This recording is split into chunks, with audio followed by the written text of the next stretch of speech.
Hello guys, welcome back to channel is Nick TV. So ngayon guys, meron akong share sa inyo na simpleng ano lang, unboxing lang.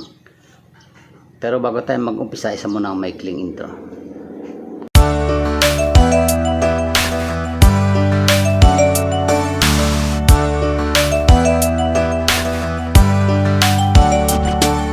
I-unbox ko ngayon isa ampli. Yung eto guys, bali tinanggal ko na sa box. Yan. Ito yung kanyang box, sira na. Tapos ito yung kanyang resibo. At ito yung kanyang mga accessories. Yan. Meron siyang bagong kwan. Tapos may connecting wires, plug. Okay. Tabi ko muna to. Bali ito guys, parehas ito sa yung dati kong DIY. Medyo nasira na kasi yon. Hindi naman totaling sira lahat yon. Bali, hindi na gumagana yung kanyang Bluetooth IC. So, tinry ko na tignan kung meron akong makuwang replacement na IC. Wala, mahirap hanapin. So, ginawa ko na lang. Umorder na lang ako ng panibagong ganito. Para hindi na ako maghihirap. Tatanggalin ko lang yan, tapos ito isasalpa ko. Guys, yung dati ko, nakita nyo na siguro to dahil sa mga videos ko tungkol dito. Ito yan. Yan, yung nilagyan ko pa siya ng LED lights paikot. DIY box lang ito. Hindi to ang kanyang original box. Bali, Bluetooth module siya. Kagaya din ito. Okay. Ito yung bago. Ito ipapalit ko. Naging issue nito guys is ayaw na gumana yung kanyang Bluetooth. Tapos nang tinest ko yung kanyang infrared receiver, okay naman. So nagkaroon na ako ng idea na yung kanyang Bluetooth IC, may IC kasi sa loob yan eh. Yung mismong IC niya yung bumigay na. Bagay okay lang kasi more than 2 years ko rin nagamit ito eh. Araw-araw pa yon. At medyo siguro hindi niya na nakayanan yung yung load. Bumigay siya. Pero ito ma'am, ito ipapalit ko. Halos parehas sila guys kung titignan nyo. Diba? Parehas ang design. Medyo ang pagkakaiba lang nila, ito ay meron ng 110 to 220. Ito 220 lang siya. Meron din siyang 12 volts to 24 volts DC. Meron din siyang USB kagaya nito. USB. Tape card. Power niya meron siyang LED dito. Wala. Nandito lang yan. Tapos meron din siyang para sa light. May saksakan ng left right kung galing sa TV o galing sa inyong laptop, at may mic din para din ito. Okay, ito meron pa siyang, ito pa lang pagkakaiba niya, medyo ito may IR in pa. Pakita ko muna sa inyo na hindi na siya gumagana. Gamitan natin ng ito na lang, gamitin natin yan, yung galing sa bago. Okay, AC na lang gamitin natin, AC. Okay.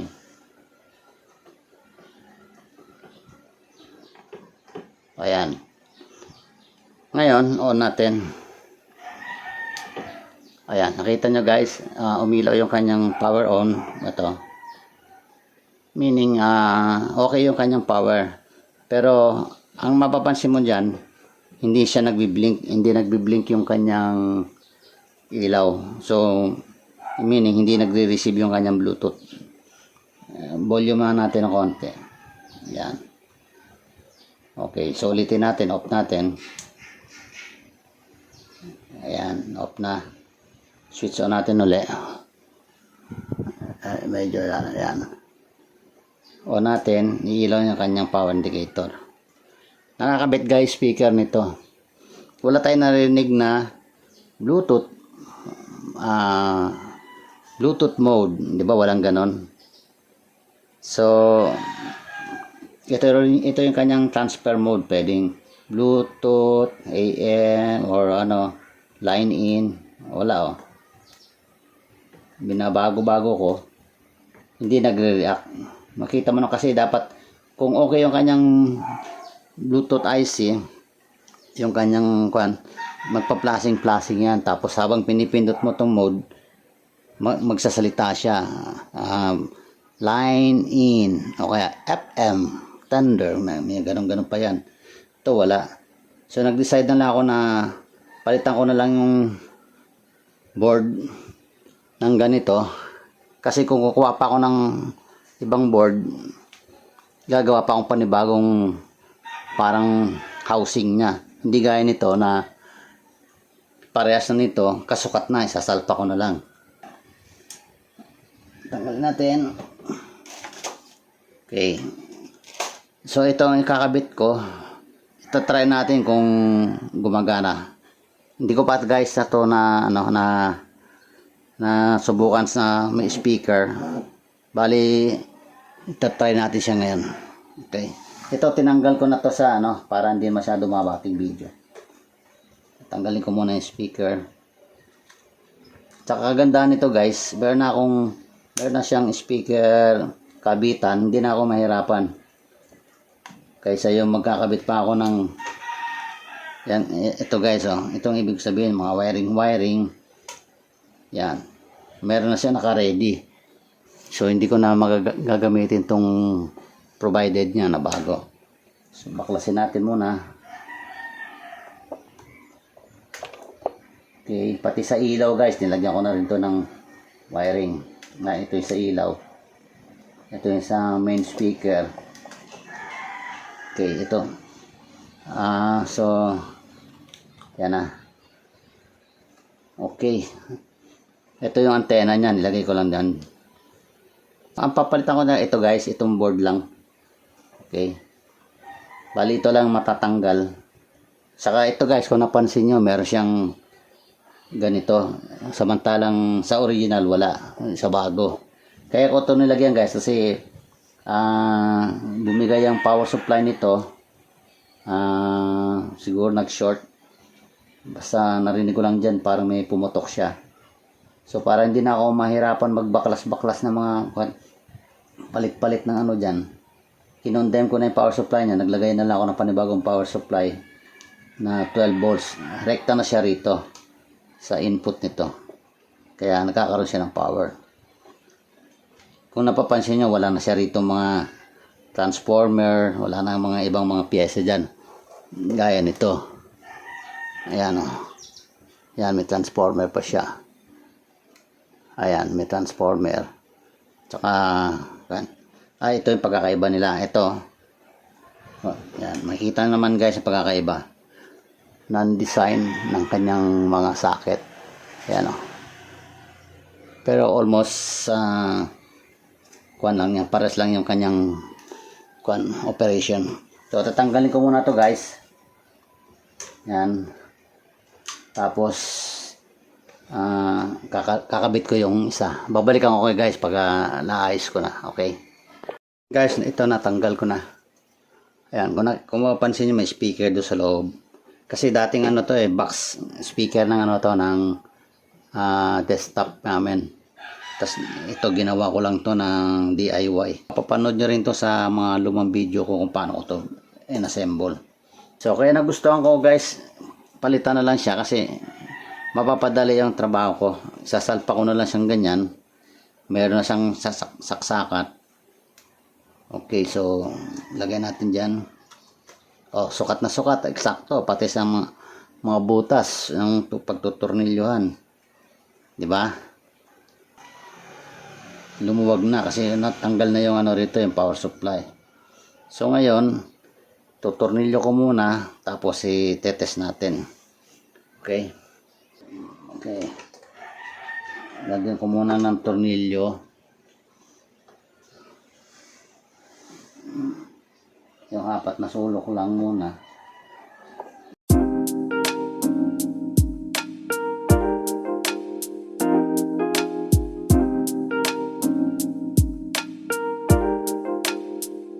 kabit natin muna yung mga kuwan dito sa likod. Ito para ito sa okay, lagyan natin dito. Hindi ko pa guys alam kung alin dito yung sa Twitter saka sa main. Ito alam ko to sa ilaw ito eh. Ito kasi ito may may line papunta rito sa connection ng ilaw. Ito sa ilaw. Sa ilaw, lagyan natin sa dyan.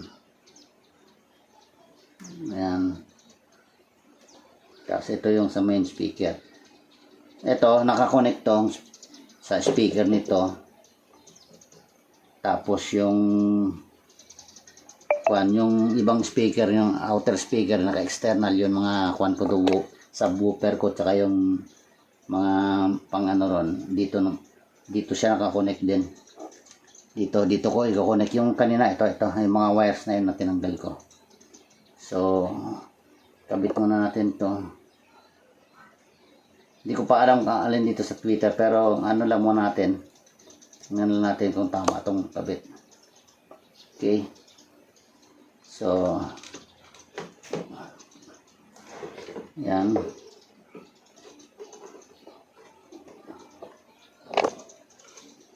Yan. Tapos yung sa external speaker ito. Ito guys, yung mga nakakonect sa subwoofer ko tsaka sa mga left and right. Ito lang gagamitin muna natin. Tingnan natin kung ano yung pagkakaiba. Yung kanina, di ba, may power lang siya. Hindi ka ito, pero hindi siya nagbiblink. Ito, try natin kung nagbiblink. Saksak natin yung power. Okay. Tingnan natin kung gagana na siya, kung magpa-flashing na siya. Ayun, flashing guys. Ayun, narinig nyo guys. Ayan. Okay.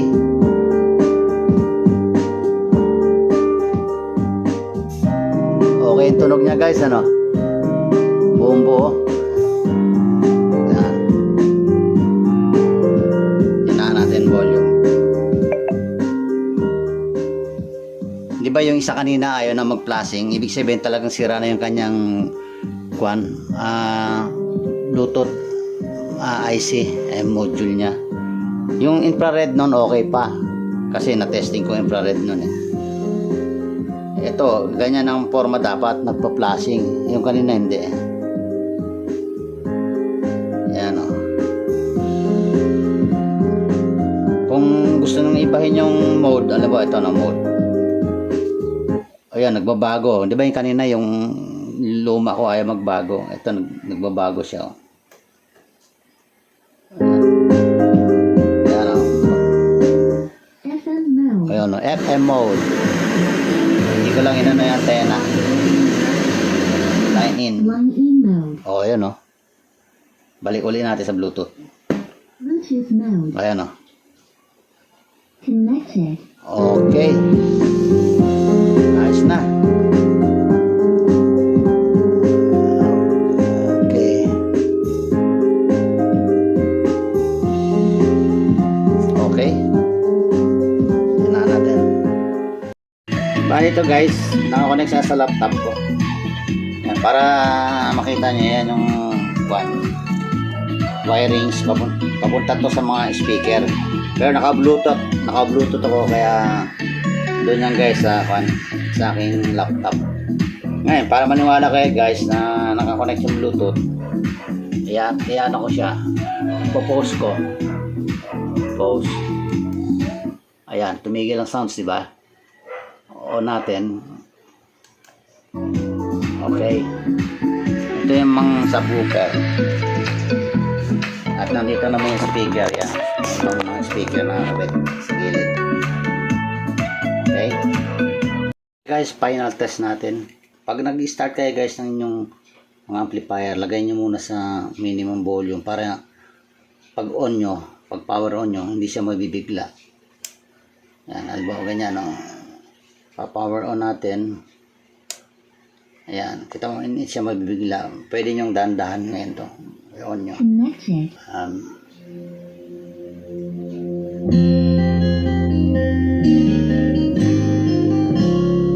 natin yung kanyang remote kung gumagana. Yung mode na. Yan, nagpalit na lang. FM yun guys. Hindi ko lang yun na yung antena. Line in mode. Line in mode. Ibig sabihin line in mode, pwede kang magsaksak rito. Halimbawa, output ng inyong TV o inyong laptop. Yan, pwede yan. Halimbawa, nakakonect sa laptop, no? Isaksak nyo rito. Pwede yung gamitin yun. Mag-i-exit siya sa ano. Hindi siya gagamit ng kanyang Bluetooth. Dito na, line in mode. Balik natin ulit sa sa kanyang Bluetooth mode. Connected. Okay. So good na siya. Hindi na natin i-test guys yung mic kasi sigurado naman yan gagana yan. Saka para din ako mamaking video. Kasi ang purpose ko lang naman guys, natin mo na. Purpose ko lang naman guys na napagana ko siya. Na-confirm ko na yung kanyang Bluetooth IC ang sira. Ito pwede natin subukan yung 24 volts niya. So off ko muna. Okay, power natin ng ito guys, bunutin muna natin to. Gagamitin natin, ayan. Ayan, dito yan 12 volts or 24 volts, pero sa 12 volts lang tayo. Ayan guys. Ayan, gumana na, di ba? Connected. Yan guys, DC na yan. Wala na yung AC.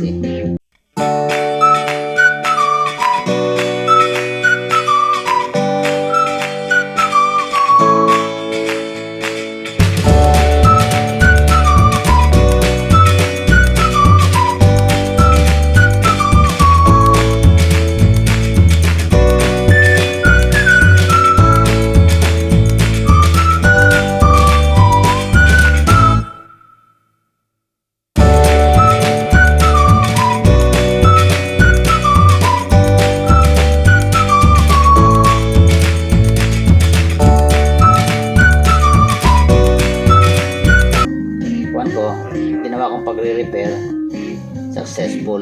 Guys, paki-like and share na lang guys, and don't forget to subscribe to my channel Need TV, and also press the notification bell para ma-update kayo sa mga susunod ko pang mga video. Thanks for watching.